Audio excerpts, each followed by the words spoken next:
Hello மக்களே! நாங்க திருச்சிக்கு வந்தாச்சு. வந்து முதல் வேலையா எல்லாருமா எங்க போனோம்னு பார்த்தீங்கன்னா, உழவர் சந்தை மார்க்கெட்டுக்கு தான். லாங் வீடியோஸ் பார்த்துருந்தீங்கன்னா தெரிஞ்சிருக்கும். எனக்கு மார்க்கெட் போறது ரொம்ப ரொம்ப பிடிக்கும். அ போன உடனே பார்த்தீங்கன்னா, நல்லா இனிப்பா சூப்பரா ஆளுக்கு 2, 2 இளநீ குடிச்சோம். நிலன் வந்து இதுதான் முதல் தடவ குடிக்கிறாரு. அதனால அவ்வளோ விருப்பப்பட்டு குடிக்கல. கவினுக்கும் எனக்கும் இளநீனா மோஸ்ட் ஃபேவரெட்டுங்க. அப்படியே தேங்காவும் சாப்பிட்டுட்டு, நெறையா இருந்ததுனால பார்சலும் பண்ணிட்டு வீட்டுக்கு எடுத்துட்டு போயாச்சு. அடுத்து என்னெல்லாம் இங்க ஜெர்மனில காய் கிடைக்காதோ, அது எல்லாமே கொஞ்சம் கொஞ்சமா வந்து வாங்கி நல்லா வந்து சமைச்சு சாப்பிட்டோன்னு தான் சொல்லணும்.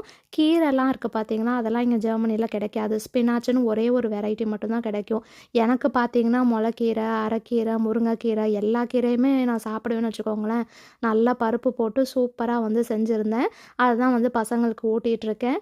ரொம்ப ஜாலியா இருக்க போகுது இந்த ட்ரிப்பு. ஸோ நெறைய என்ஜாய் பண்ணணும்னு நெனச்சு வந்திருக்கோம். அதே மாதிரியே போகும்னு நெனைக்கிறோம். சூஸ்!